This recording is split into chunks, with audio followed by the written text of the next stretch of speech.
Good evening.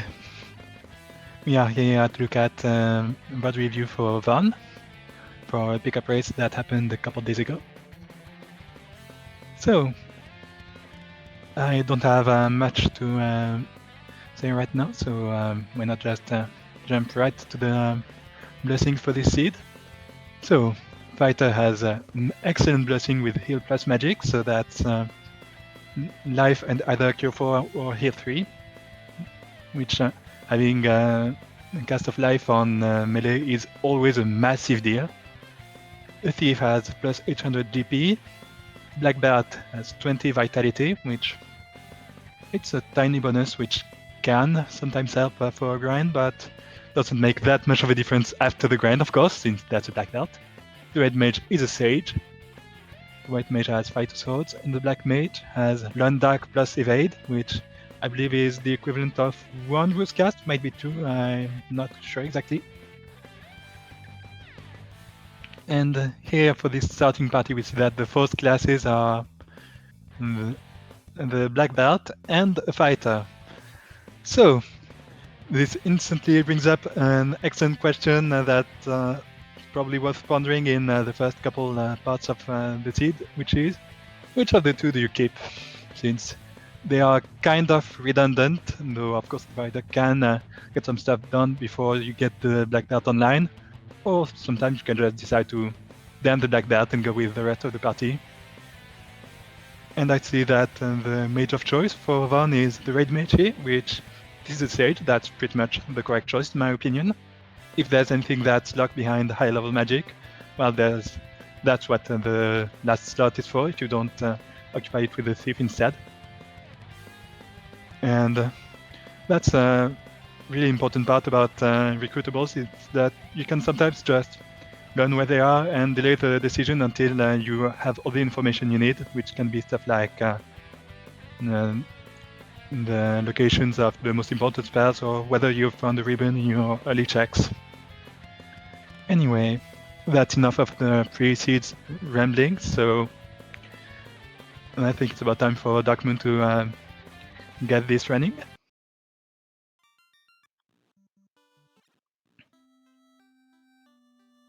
Okay, so I see we're taking this order of operations in Coneria. I'm not opposed to that. You see another Red Mage for hire, and Van considered it and went for it. Honestly, it's a Sage, so I'm not that bothered by it. And we see some excellent spells right away, Fade and Cure for in level 1. We may or may not have all the money we need for getting everything, and I can take 2 slots right away when there might be some good stuff in black, which in Quadex is the best thing in here. Yes, I agree with that pick. So committing to 2 slots of white magic, sure, one of those was Fade, so that kind of removes the need for a sweeper. So it's not that much of a mistake, saves you from having to double dip the white magic shop. And we see a rapier in the weapons shop. I'm not sure you really needed to check the weapons shop because you have 2 Fade casters. It's a level 1 spell. You have pretty much all the charges you ever need for combat. One thing to keep in mind about weapon shops is that everything you find in there is just something you will be swinging at one target at a time, so it might not be as impactful as you might think. When most of the combat is either running or using sweepers on a large group of enemies. Stop here? The main circumstance in which I highly recommend checking the weapons shop is if you find no offense magic in level 1 for taking down Garland, in which case anything with a good blessing is pretty much everything you'll ever need to take down Garland. Here I see a tiny bit of encounter manip for Toph, which I always like to see, and that's some attention that was paid to the encounter table. And pretty much all the money you'll ever need for the early game. Always nice. Due to the nature of this flag set, you often find yourself going into one of the harder dungeons right away after you do all your early game checks, so money can be a bit tight for getting everything you need beforehand. So for instance, if you don't check the tough chests, you might not end up having the money for an admin check, which Oof. in this case, you have Whoa. everything. So that's why I really like checking these chests for this flag set in particular. Okay. And now, our first two key items are the crystal and the adamant.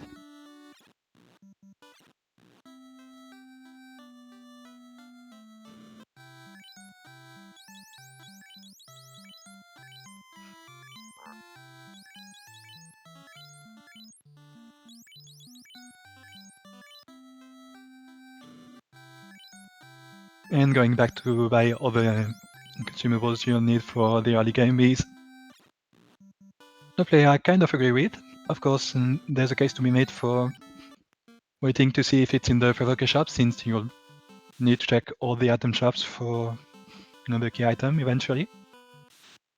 And the Cornelia item shop is actually deceptively far away from the entrance, which does end up being a bit of a time loss over other places. Now, first thing we do is to do the check-in at Metoria.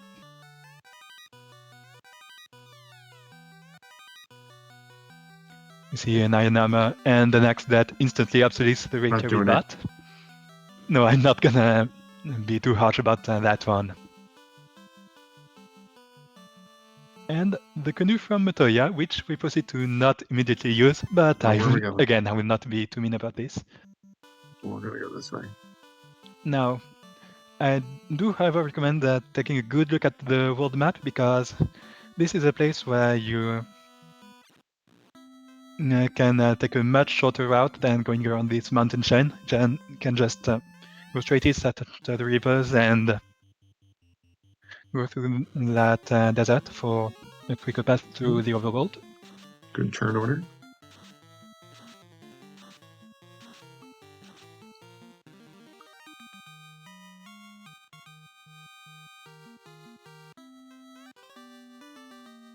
Yeah, we're definitely going the other way.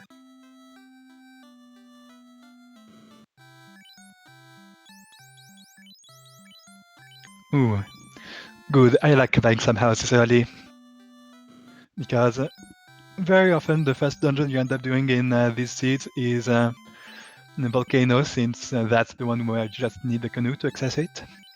And a play I really like to make in there is to check the armory, maybe take some levels from Oh, I forgot I had that.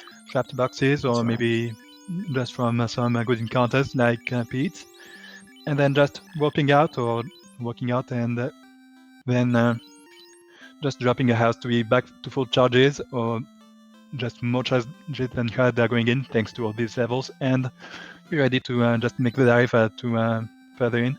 Here we see a thief. This might have been a good time saver if start had been free, but these two Definitely gonna mages take that, might but end up being very much worth nothing it. really good here. And I have to see.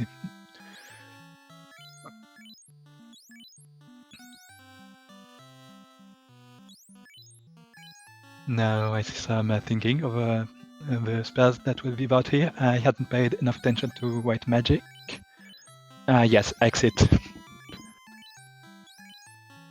In this case, the three spells that really mattered in this level were Exit, Ice 2, and Brack.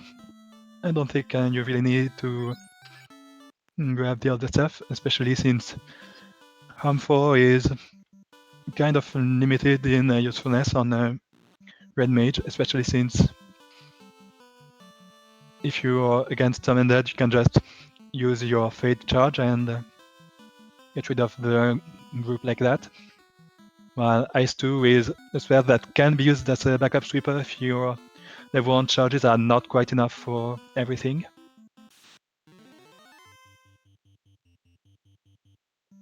And while Ice is a bit of an awkward element for a low power spell like that, I see that's the chime. Anyway, what was I saying? Right, the level 2 sweeper. Oh, hello. Ooh. Hello, Danny.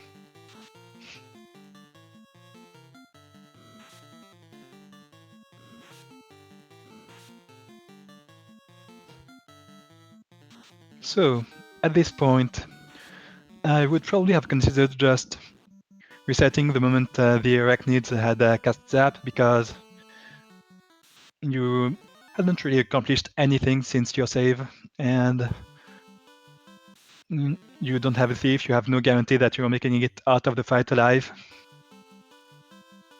So Go this way then.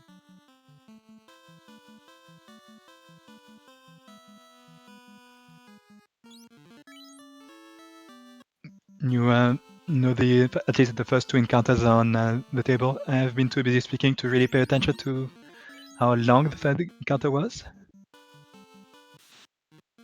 But this is probably another important thing about overworld movement. Just as Shroom once told me during some practice, if you know the encounter table well enough, then if you're getting any fight on the overworld, then that means something went wrong.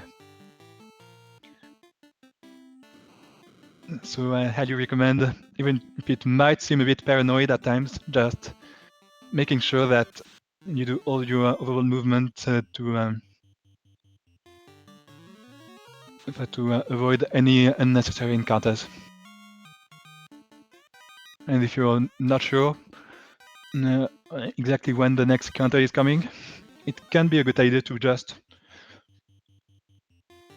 drop a save at a random point He's chilling. to save the little bit of progress you made walking.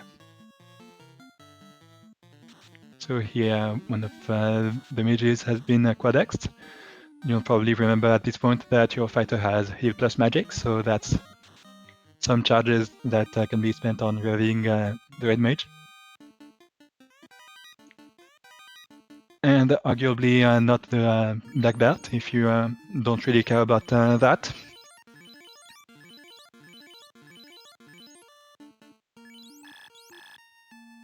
Yep, you remembered. And you went and revived both of them. So, the seed is probably a while ago, so I'm not sure if you remember everything about your intentions.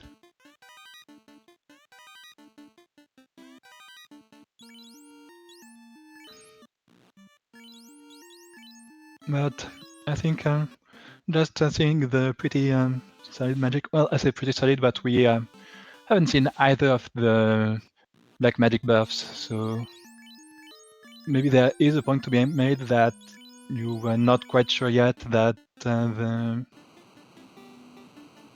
fighter would be that easy to use in the endgame.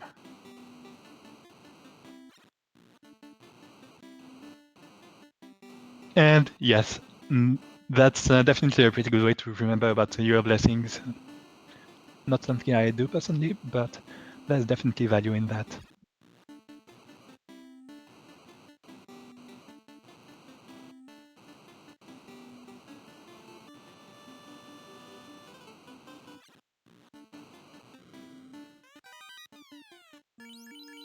Now checking all the chests. That's definitely a pretty important thing at this point in case you end up with... sorry about this.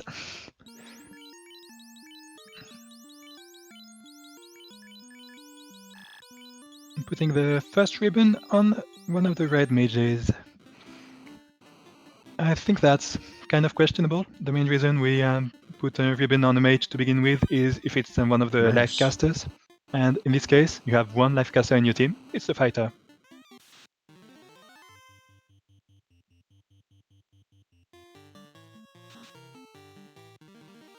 So if What was your that? fighters don't end up going There's a down, dragon you'll sword.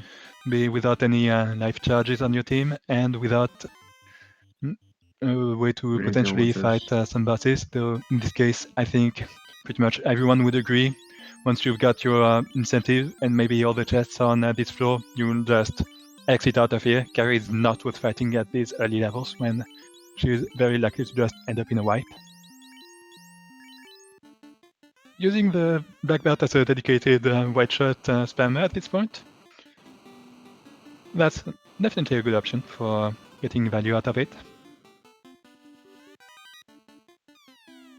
And a nice sword with guaranteed +4, +5. This does end up being pretty much an endgame worthy weapon.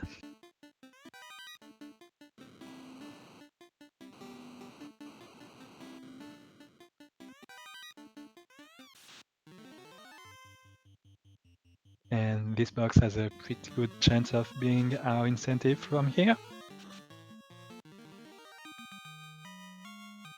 Going all out with the fate charges is definitely something I agree with, since again you've got all these red mages that and no shortage of fate charges. There are 2 more of these boxes. Thankfully, that's not the guard sentry type, that's a different one, so this might not be that dangerous.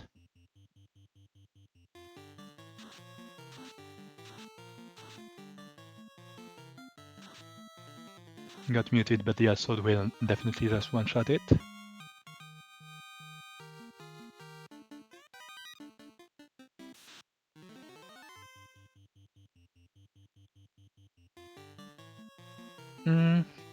Some Caribs is not that much experience. I would probably have gone with a run on the fighter, because you do not have a thief.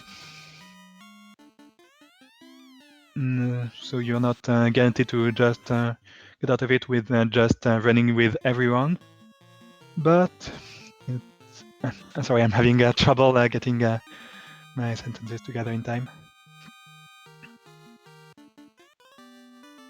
And that's the ruby, so that's our incentive from here. Yep, agree with the exit. And now the last incentives to check are the Circle of Sages and the Elf Prince. And this will probably lead us to and this will probably lead us to and this will probably lead us to and this will probably lead us to and this will probably lead us to and this will probably lead us to and this will probably. And yes, that is a pretty decent hero run after the first 2 encounters. There's the slab. Yep, that's where all the money goes.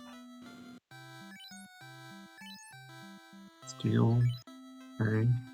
There's a point that could be made that the slab is one of these incentive items that does not end up giving you its associated check until after you have the floater to visit Lefane.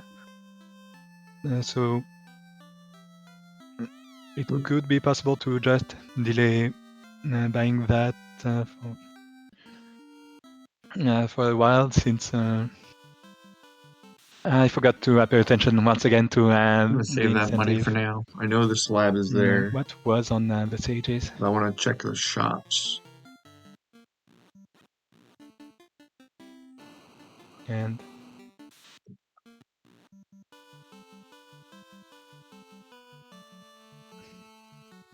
we will go back to the canal though. Okay, also Dark Moon, you need to add the which was I think on Metoya. You know what? We'll just get it. So anyway, I see you accidentally reset out of the Sages. That was, I guess, some wasted time, but okay, maybe not an accident, given what you are saying in chat. Well, given all the time that was spent the long run after coming the up 2 here, resets, I guess it's not and too bad. given that the canal is known to be one of the things you will need for progression, I would have just lived with the money that was spent. Maybe taking an encounter right here can end up giving you some of the money you could need for some spell shopping.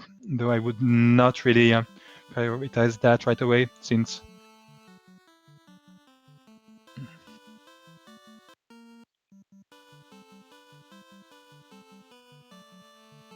Four shards with the wrong setup up. And yes, I kind of misremembered how much money you get out of the garters around here. So at this point, you had something like If we get a little bit 6,000 of gold money, in bank. I have a rule of thumb for the magic shacks from Elfland that it takes about 5,000 gold to get all the spells that matter from nice movement. from the level 3 and 4 magic shops per mage. So at this point, yep, there's the Okay. ground, which will probably lead to the ship. Should have exited. Anyway, at this point, if you do end up going to Elfland, I would probably recommend not doing the full loop of the town.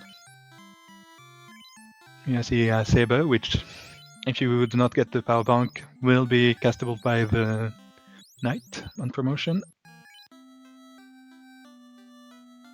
And some elite charges for another backup sweeper.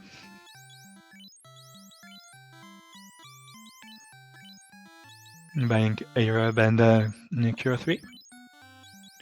I agree with both. If you do not have a ribbon, casting Arab on the chaos fight is an extremely high priority to just not instantly lose the fight when crack happens.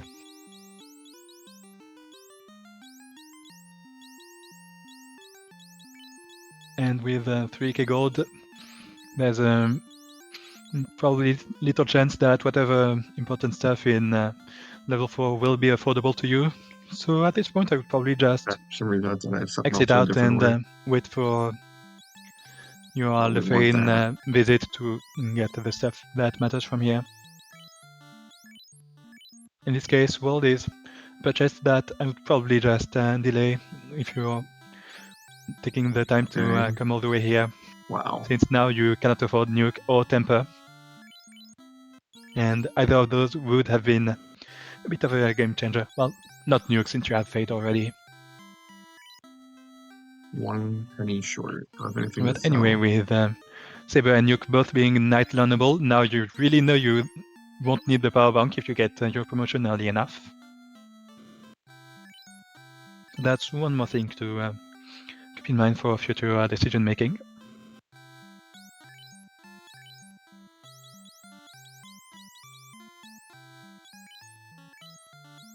Yep, selling the money helmet. And the money armor.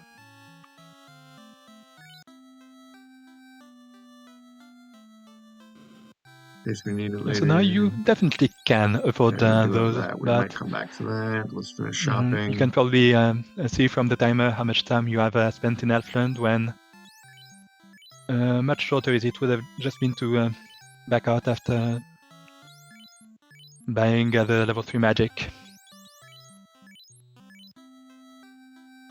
And Nuke is just a slightly stronger fade at this point, You know and what? I don't Temper think they're is that much different. definitely very valuable to have for boss fights, but again, this is the Winter Tournament flag set. I don't think the This is a chain and the shot hunt. You do not know if you will actually silvers are need that to much fight different. any of the fiends. And by the time you do, you might have visited the Lefane already, where you have another opportunity to buy those.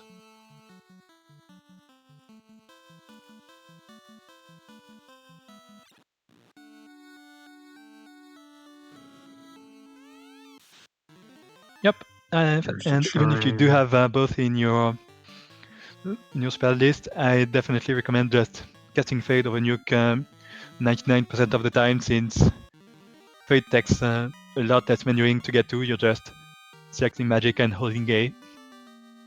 Now, after has the time, your progression will be from the Smith. Thanks a lot, early progression. I've died here. Let's save. Now you see that you had to go out and save to be able to Two safely here. check that Xbox, which is why once you've got your early stack of saving items, I highly recommend just saving before you even enter any place that has some chests to begin with. Yes, talking to the Red Dwarf. Excellent.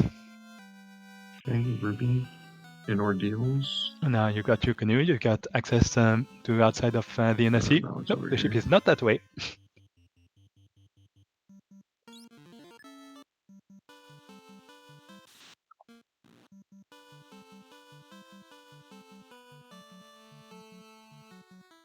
Yep, the ship is that way. So at this point, what incentive locations are open to you? There's, of course, the two from the Ruby. The dwarves had the chip, Darkmoon. Checking Nom Shop when you already have the Iron Armor is a bit questionable. Nocturna? The only thing that's left to get from those is the Pro Ring or Steel Armor, which is a marginal upgrade over the Iron Armor. There's Life 2 for the Red Mages. But one thing to keep in mind is that these are Red Mages. They take a fairly long time to get the level 5 charges up. I think it's level 15, which is I'm actually racing something you Rubes. usually get to by maybe getting your boxes from Cardia. Of course, Appreciate you nothing no stopping to by. grabbing Life 2 this early. No, we get this one. Yep, nothing to do enough. I agree with just not bothering you with that. Yeah, okay. I'll try.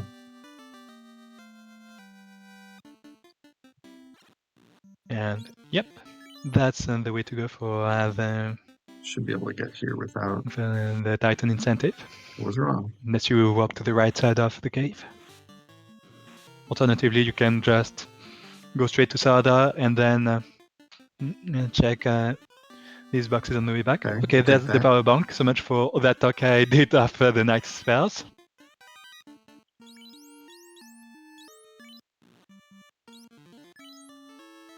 So at this point, what do you get from a promotion? The things that come to mind from what we've seen is just nuke, that's it. Okay, if it's so not here, we have to go to ordeals. Usually you kind of there is a bit of an incentive to delay checking the late game dungeons until maybe you're promoted in case you end up getting some valuable charges on the night. In this case, the night's magic is I'd like to get some more much worthless. Also. When you've already got two Fate / Nuke casters. And Sada gave us the key. And at this point, I'm pretty sure everyone would agree that between Vanilla Touch Effect, Ordeals, and Conaria, there's one of these two locations that's a lot more valuable to, well, maybe not valuable, but preferable to check early.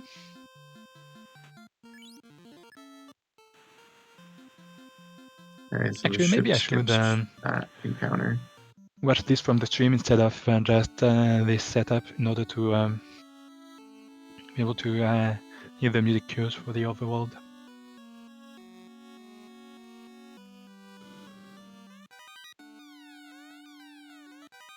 Yep, still checking all the boxes. That's definitely something I agree with in these early stages when you don't have.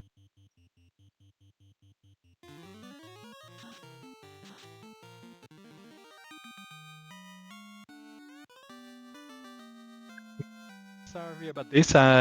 My headset turned off for some reason.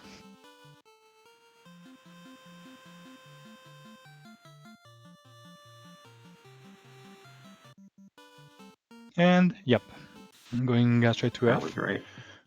I didn't get any. It's fine. Again, Odys is a pretty scary place when you've only got life charges on the fighter, which is in your first slot. So yes, being scared of all this is valid.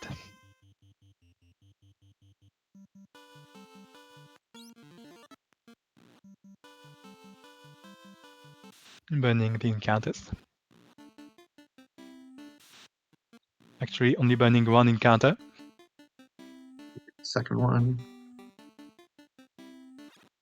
Now, what path did you take through Earth 2? Personally, I really like taking the path Okay, to we're gonna visit try and this room open precisely less because chests here. We're gonna open these three it's though. a fairly cheap way to get 3 checks, which again might have a ribbon.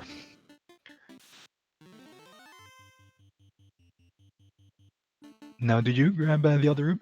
No, and I definitely agree with that. The 3 chests are definitely not worth the pretty large detour and the Yeah, that's do a trip helpful. through Yes. the encounter tile.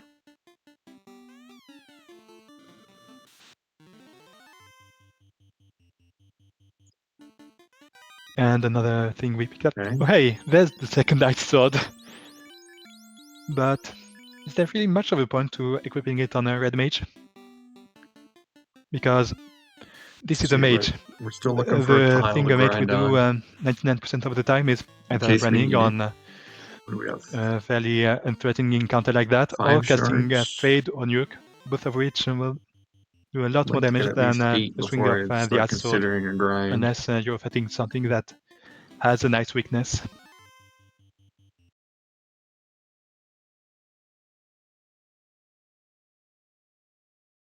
And Rune Sword. So many good swords.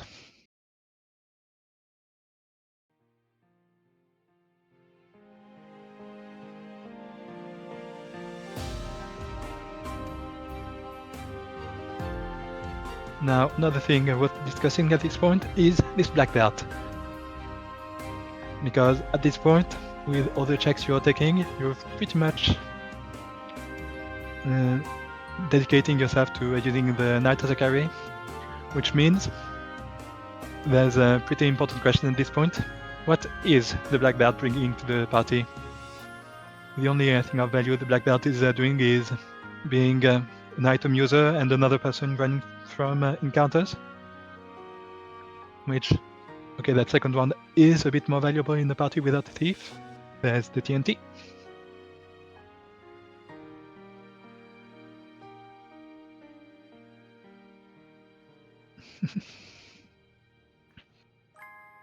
So at this point, when your red mages are both fairly valuable team members and your knight is pretty much guaranteed to be your carry at this point, the black belt is really not contributing anything anymore to the team at this point, so you'd probably consider maybe even putting them in slot 1 to get them down faster. Checking the tile. A bit risky to check a tile this late in Dungeon Delve. Though if it does end up danning the black belt, that I'm not saying no to that. And in fact, just this whole detour to this room in the first place was pretty questionable. Because again, long detour, just 3 checks.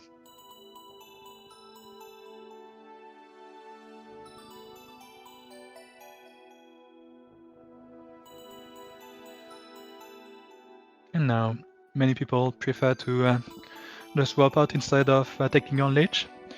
But with everything you've got in your party at this point, Lich is really not much of a threat. Even disrespecting Lich by going with Fade instead of Nuke, I like it.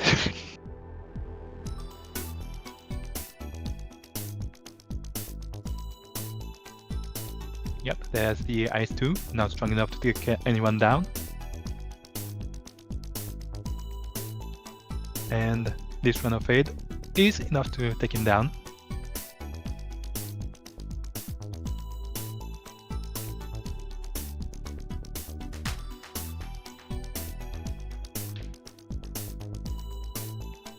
So now, again, our remaining incentive locations are Narek and old years. Yep, agree with this. Not talking to the Hurried Wolf a second time. Sacrilege.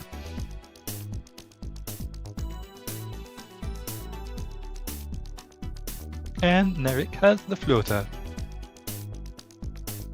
And you do remember about the many free checks in here. I often forget about those, so good call.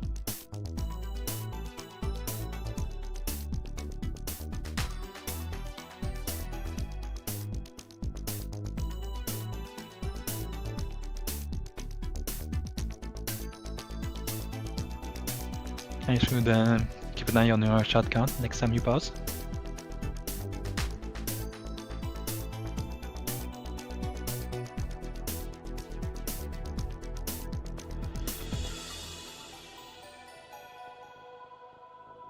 And I see you have reached level 15 at this point. So that does mean that your red mages will get the first knife 2 charges. Or actually, no, that's just the fighter that's level 15 due to having a slight experience boost in this flag set.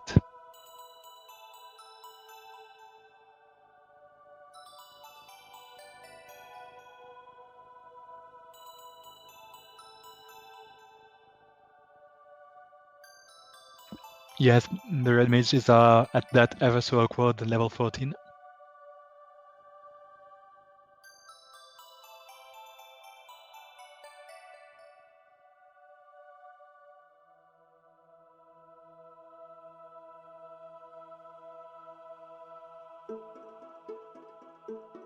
Now, first place you go is the Cardias. Yeah, that's pretty.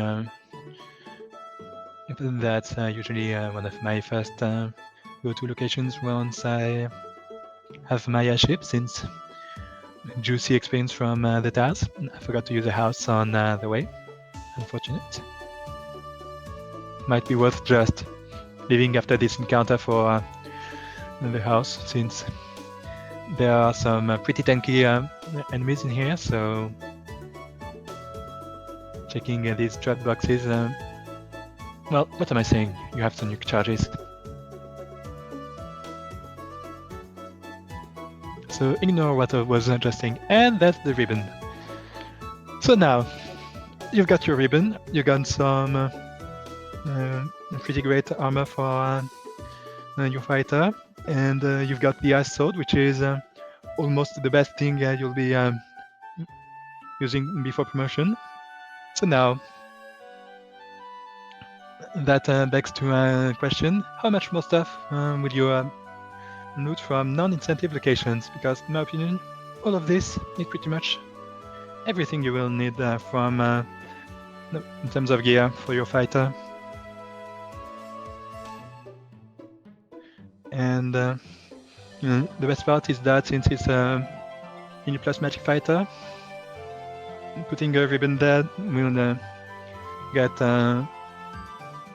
that will be doubly valuable in both protecting your melee carry and your one of your life casters. So you arguably don't even need more ribbons than that at this point.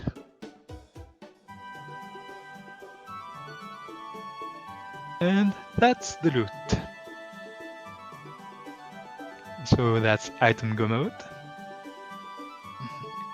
Just need all the shards, which does kind of require having more key items to access those big late game locations. Now, I definitely disagree with checking more cardias once you got the incentive out of them, especially once you're in this situation of having some excellent gear. And you say you are not confident in that ice sword, but you are quite likely to run into the X-Cal later on with the way the incentives are set up. And even without that, you got the power bank and 2 temper casters. Any sword is a good sword, and the ice sword is at that good enough point where there's really not much of a reason to be that concerned about sword. At this point, the main thing you would get from better swords, especially the Excalibur of the Massa, would be just faster boss fights in Topher from getting some excellent damage from the knight without getting some buffs first.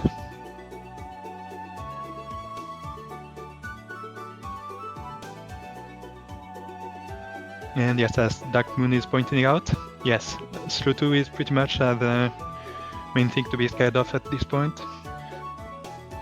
Your red mages are sages, but yeah, I don't remember seeing fast from any of the shops we've seen, and that includes the level 6 shop in Crescent Lake, so they are very unlikely to ever learn fast, since that's level 7 plus, and level 7 charges for red mage are at level 25. You are not reaching level 25 unless you dan someone, which, well, you probably should dan the black belt at this point.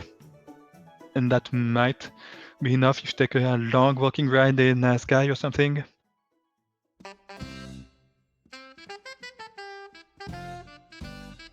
To answer this question, I think anything... yes, the attacks is probably the lowest I would go with for an in-game weapon with some good blessings. There is actually not that much of a difference stat-wise between the light axe and the other swords around that level. Flame is a bit on the low side though.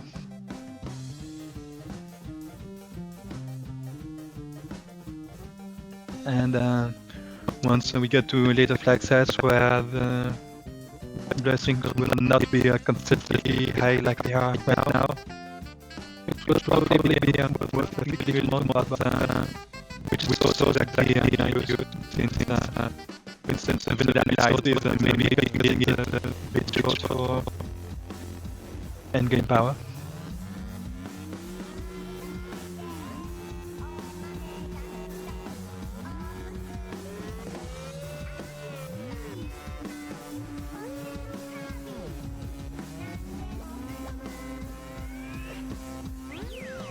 Yes, a saber plus 5 is a sword, and any sword is a sword. And with enough buffs on it. Speaking of sword, there's the best sword in the game.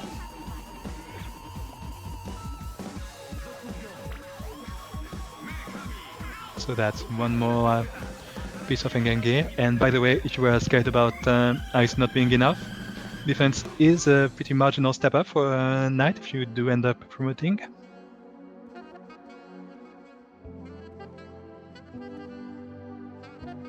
Saves you about 1 pepper charge over a nice sword, if I recall correctly.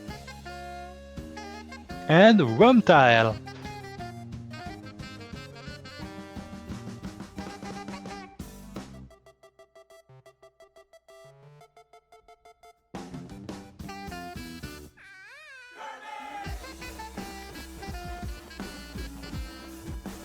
So, the question that immediately arises when you come across an excellent tile like this that doesn't seem to have a script is, how much do I take? In this case, you are in your 20s and you've got a couple dungeons you will end up going to later. Like, almost every single seed you end up spending some time in either sea or sky, and the walking grind in there does end up being an excellent way to get your endgame levels. Like, even now you're already at level 20, which is the kind of levels that many people would just, without thinking, go straight into Topher with. Well, in Topher if you're in go mode. So the question that you really should be asking yourself during the first fight is, do I need this? Now there is a case to be made for wanting your red mages to, or at least one of them to be level 25 in case fast is in that level, but you don't even know if fast is level 7, that's 50-50. And I'm definitely not taking a grind of 50-50 that it ends up making a sizable difference for my end game.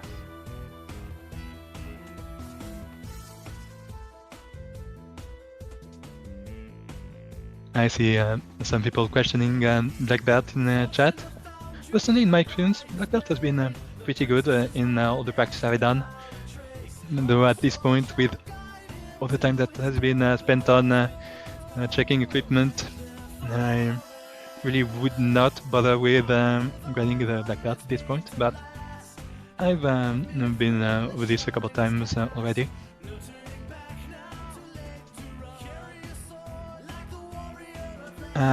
No, I would not consider a grind in all this to be a good grind. Not when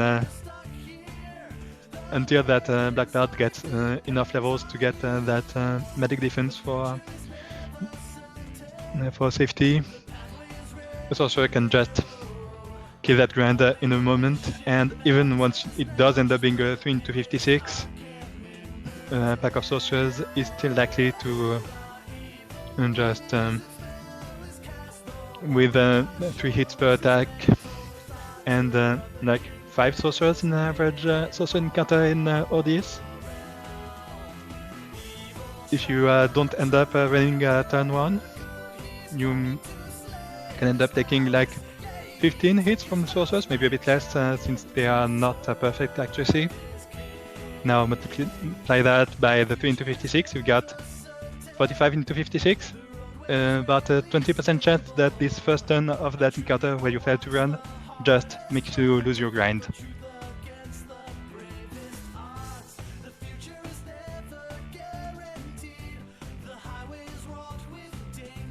Now, the next place you're going, since I saw that Lefane was just the tail and you ended up not going with the promotion. There's some value from that promotion, honestly, since it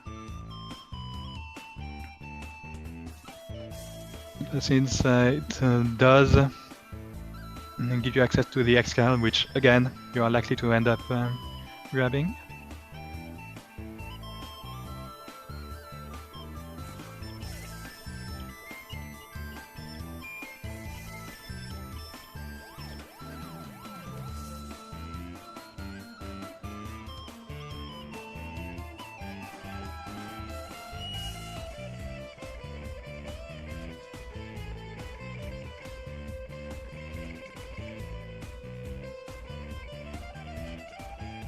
And 0 X boxes here, always sad to see. And that's the cube, so that gives you full access to Sky, since the Chime knock was earlier. And by the way, we did get the Chime and the TNT, Dark Moon.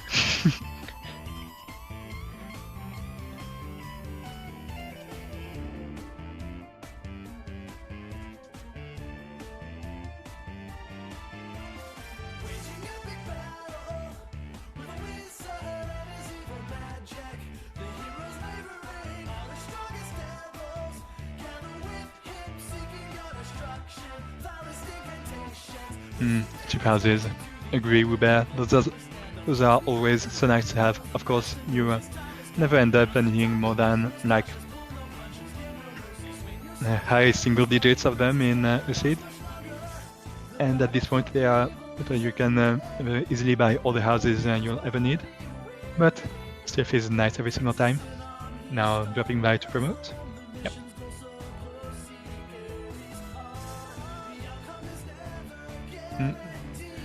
Personally, the way I like to look for Cardia from this side of the world is to go to about Andrax latitude and then head east, since that's pretty much guaranteeing that you will have the Cardias on screen to know exactly where you need to go. In general, it's really nice for airship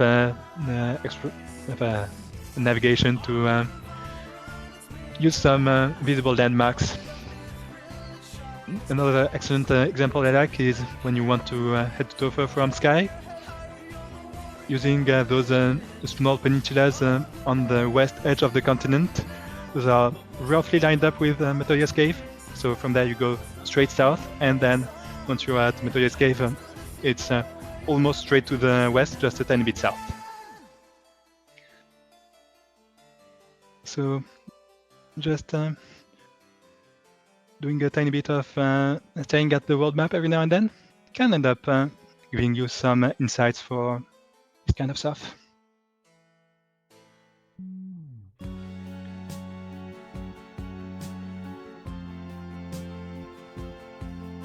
So now I see we are at, was it 14 shots? So at this point, you are probably going to go kill Tiamat. 15, okay. Ooh, T-Rex.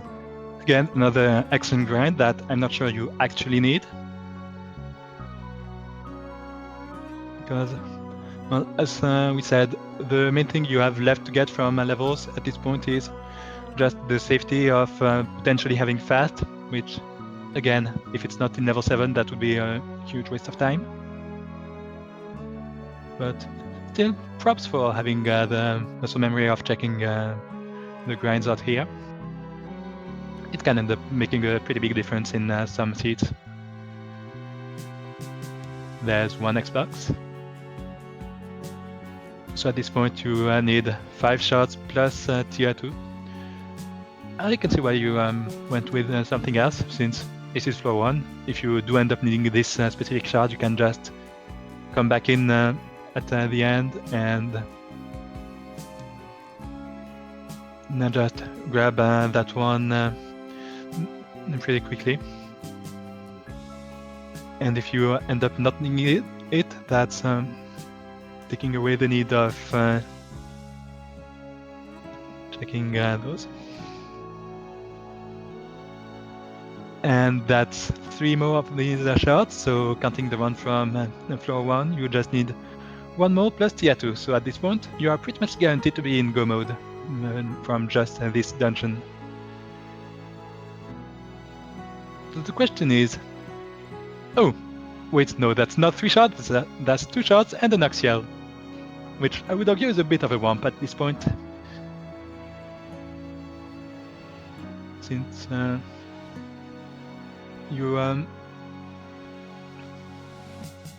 it does mean the X-Cal is not in here, though again, Sky is a very lengthy place to full clear for the X-Cal, so I can understand not even looking for the incentive in the first place when you're in almost go mode at this point. Just take one of the rooms on floor 1 of Sky and then do the quick checks in floor 3, hoping that it gives you the remaining shots. Though in this case you will need 2 more shots, so I understand checking a bit more. So like, yes, definitely at least this room to the west, I agree.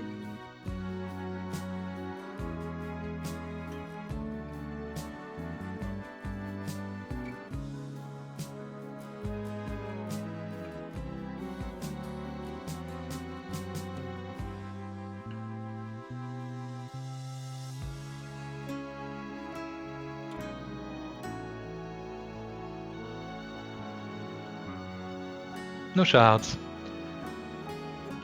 Then checking 1 box out of muscle memory, I suppose, and then just booking it. Not booking it.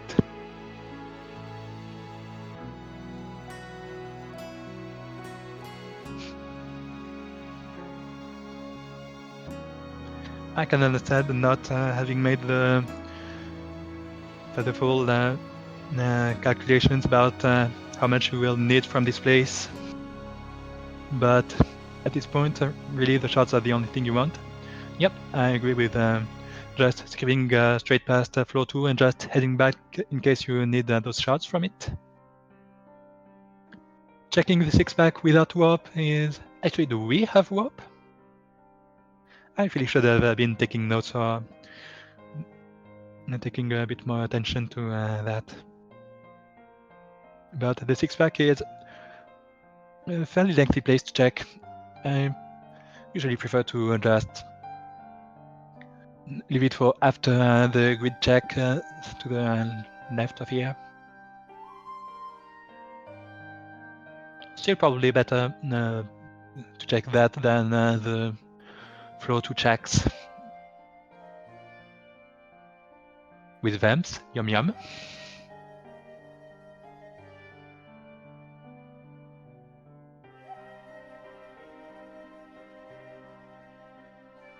And now you can see just the kinds of level that you get from both the walking grind and the Xboxes. So this kind of answers the question from earlier of whether you needed that room grind. The answer was, no, you really didn't.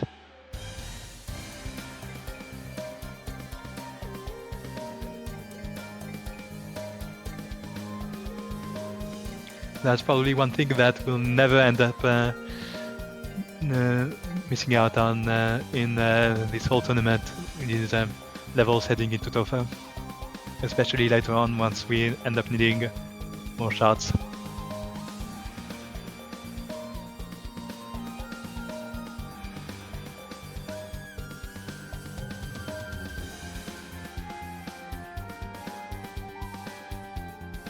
And I agree with Ruba in chat. Procape is not making that much of a difference in terms of absorb. Maybe on your net, since you really want that to be able to survive a Kraken punch, but on anyone else, that 15-ish absorb is not making the difference against Kraken. Hello, Womack. Bye, Womack. Did not need you. Did not want to deal with that nuclear script.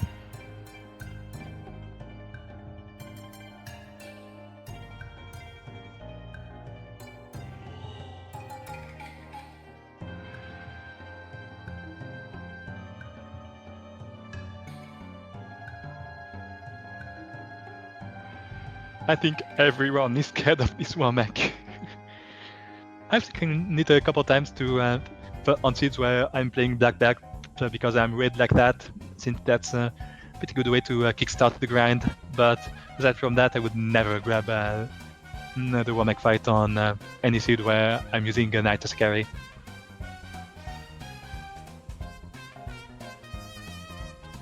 Going with the Tempest first on the Knight. I agree, yeah.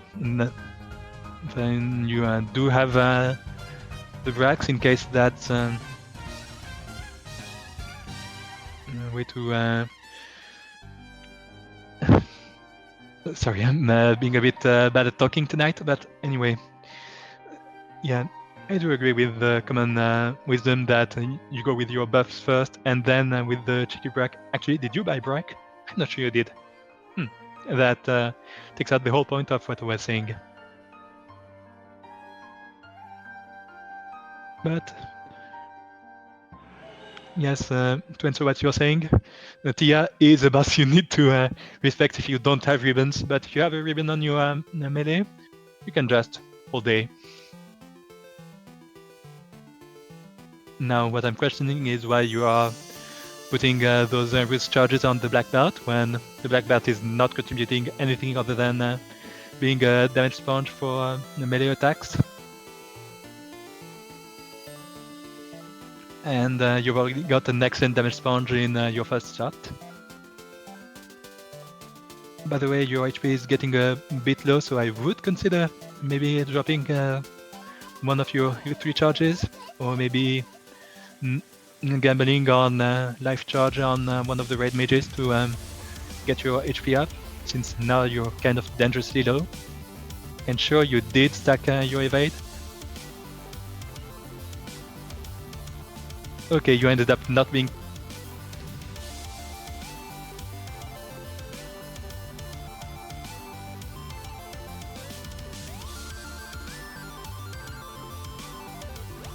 Sorry about this, headset again.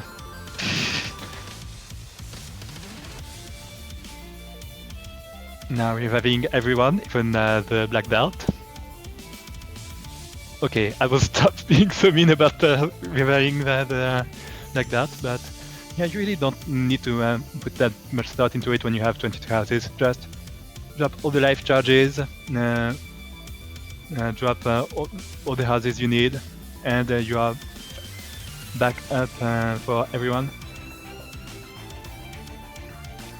And now you are in a complete go mode at 57 minutes. You have a party that's pretty great for Toffer. The only thing that's missing is fast, but again, unless you had kept that slot empty at the very start of the run and waited for a Black Mage, you would not have had a way to have fast on your party. So at this point, you've got pretty much everything you need. I suppose you will just go straight there once you have your shots. Yep, that's correct. You needed just one.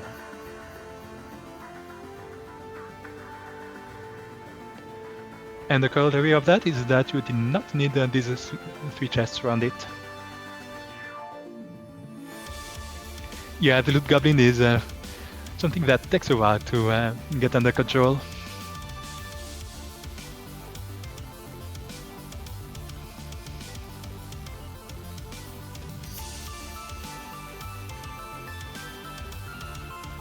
And now, where are you going exactly?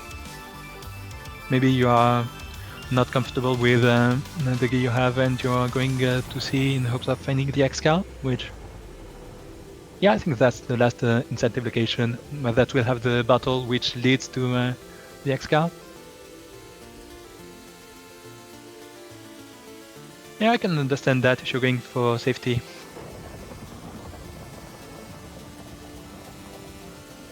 Though, again, one of the key skills in this rando is assessing how safe your party can be for Toffer, and as I often say, any of the heal magic blessings on a melee is an extremely high boon in terms of safety. It pretty much guarantees that you will make it to chaos with a full party if you have a ribbon on that melee. No matter if you have the X-Cal or not. So at this point, the main thing the X-Cal is saving you is some time on the Fiendry fights. And, well, the time that's being saved is kind of time that's also being wasted at the same time.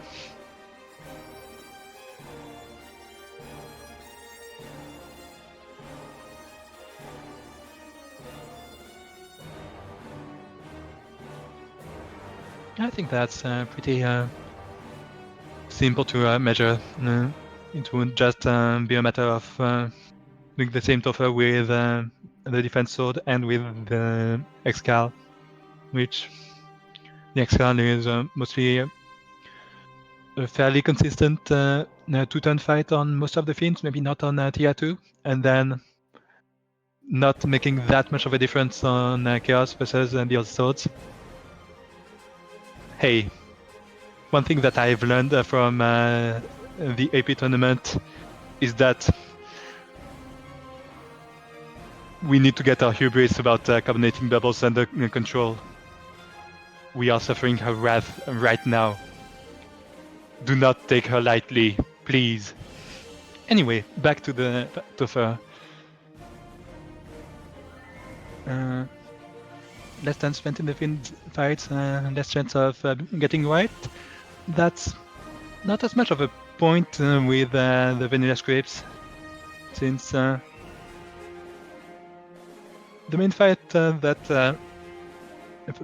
can nuke you is Lich, and spending more turns on that fight is really not making much of a difference, since you are almost guaranteed to eat that first nuke, and the second one is 5 turns into the scripts. And then for the other fights, the scripts are fairly laughable, except for TI2. So the main thing that ooh, that's fast. Never vanished. Anyway, the main thing you are getting from being faster on these fights is, well, of course, less time spent on the fights, and second, less melee attacks you are taking, which sure, the melee attacks will probably one-shot the raid mages, but you got so many life charges across your entire party that it's really not making a big difference for for safety.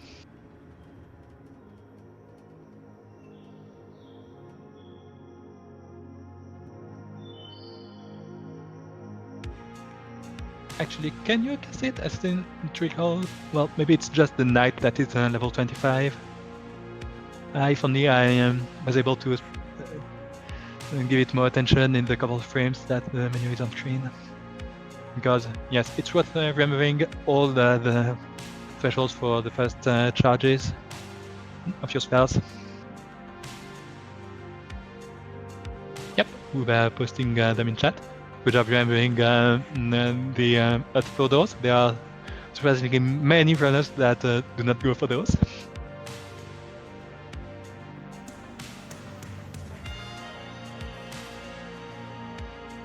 Going with melee attack. Well, maybe it was the black belt, and I wasn't paying enough attention. Which, yeah, the black belt should be punching.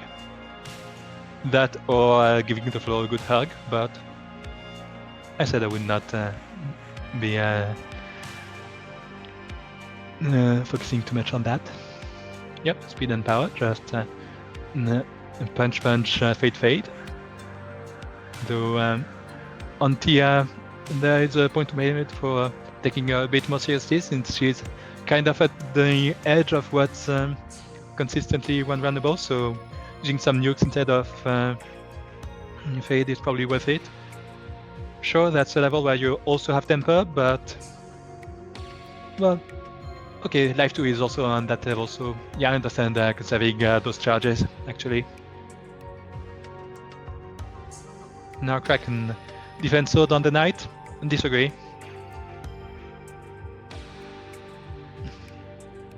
And okay, you do not have a fast charge. This is the one fight where the speed does end up mattering quite a bit with vanilla scripts.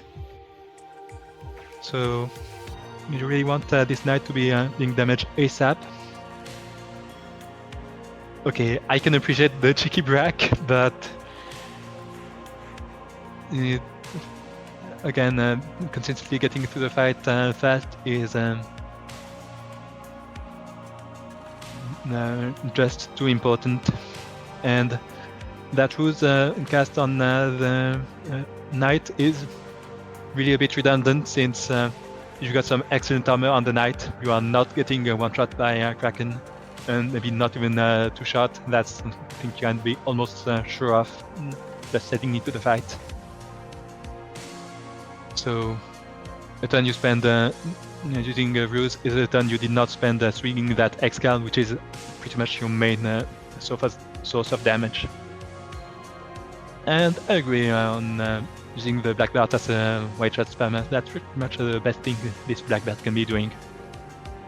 Especially since that's not a black belt that could get to grind, so it will struggle getting past the absorb of these late fiends.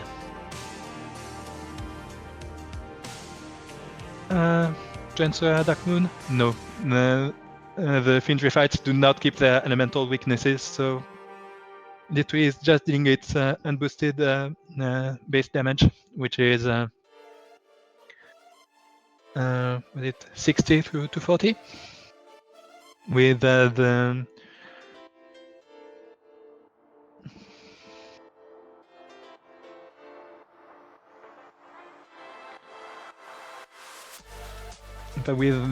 upper bracket of 120 through to 40 being fairly unlikely with Kraken's 200 magic defense.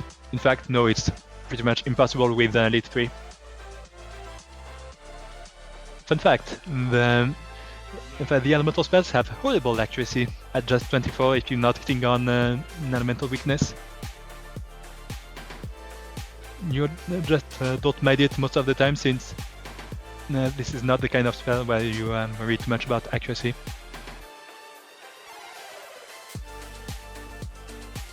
And I was wrong earlier, Life 2 is on level 5, which is separate from Nuke, so really there was no reason to just not go with Nuke against carry, since Again, you care about getting a potential 1 turn for mostly for the time save, and for less healing in case she goes with a pretty nasty melee attack on the mage. And you are unlikely to need every single one of these temper charges, since you are mostly using them in the chaos fight and maybe a tiny bit on Tia.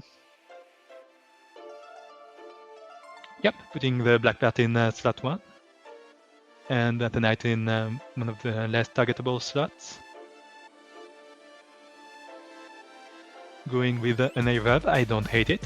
And then spamming temper with the red mages from now on, I suppose. There's a case to be made for not wasting too much time on defense sword charges.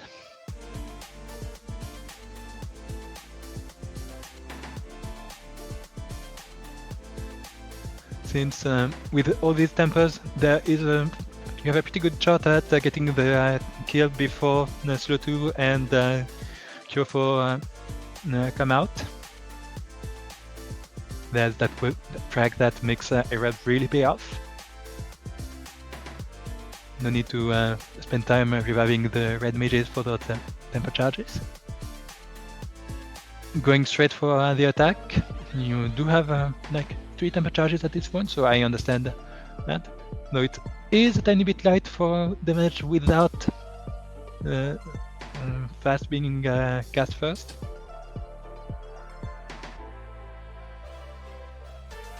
Yeah, I understand going back for the power bank.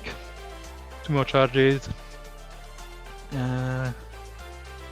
Rule of thumb for how much you're getting out of a temper is that it's 18 more damage on every hit plus 18 damage on every crit. You're not getting that many crits with the Axe Scowl, so you can pretty much approximate that as since you're on 4 hits per swing, about 80 damage per swing. You're out of temper charges, so yeah, curing for more reliability. Well, this cast will not give you issues with evade, so it's a good thing, given that you didn't have luck.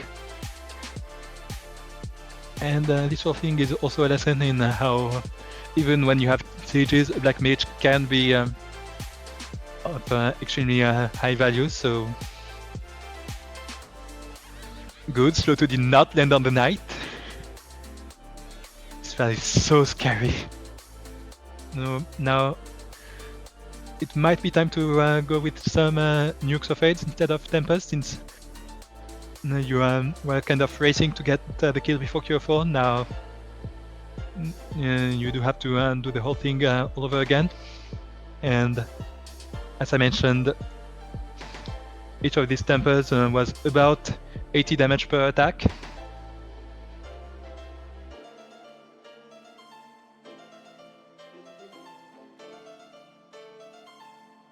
Now you are under pretty much no time pressure. The only thing Chaos has left to do is that one nuke at the end of his script, and then nothing bad will happen until that script loops around and he's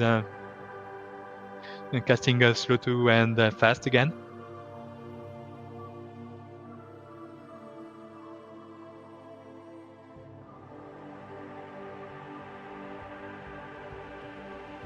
Punching with the non-carries, though, is a bit of a waste of time. If you want to do damage with them, Fade or Nuke is pretty much the only thing you have. Because, sure, red mages can equip some pretty good swords, but those are not that good against bosses. GG. That's... you were out of nuke charges, but you have plenty of fades left. And every fade is, assuming you do not get the crit, an average of 120 damage, which can shave off a couple turns of the fight, potentially, since you are doing relatively low damage with that fast. Anyway, looking back over the seed as a whole, the main things I have to give for feedback is learning that you really probably did not need that X-Scan at the end, and at a couple of points when you went a bit overboard on leveling. Because as you've probably noticed from other runs you've done on for this flag set at this point, the levels you get from the Skywalking Grand and from the Xboxes are just ridiculous, and you rarely ever need a Grand beforehand if you're not doing Black Belt strats for some reason. And second, maybe waiting a bit before committing your last slot to Red Mage. In many cases, a Thief can be an excellent use of your final slot for just the usual Thief reasons. And sometimes another mage than Red can be much better for reliability. Now, the question for running Black Belt and Fighter. Would you put a Fighter or Black Belt at the lead in general? Well, in both cases, you're really getting the same number of hits on all your mages, and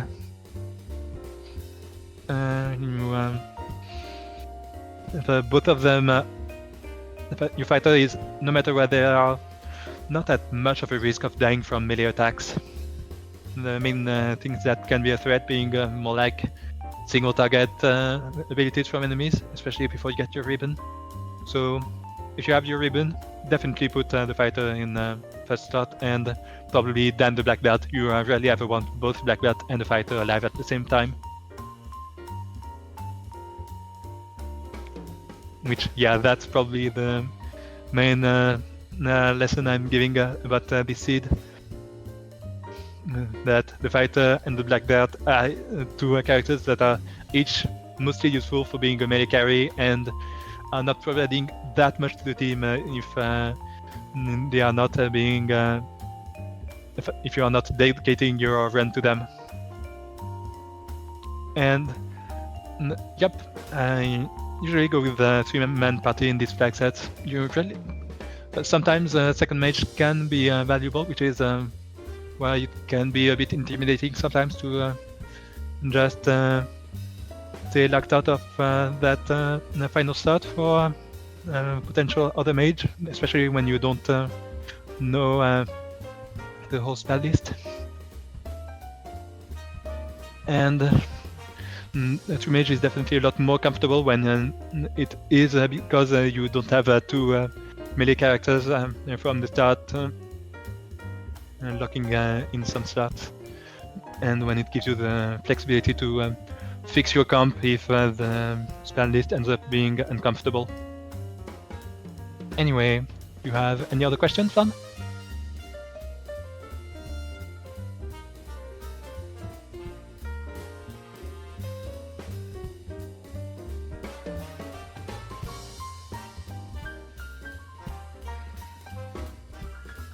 Okay, I'll take that as no, so I'm glad I could be of help. And yes, testing runs with different swords. Well, the thing is, everything that isn't the X-Cal or the Mesa is pretty much the same sword in this flag set. That's one way to think of it. And sometimes once you got some runs with just a mid-game sword on Chaos at the end, that just ends up really selling you on how much this can pull off, especially with the triple tempo setup like this.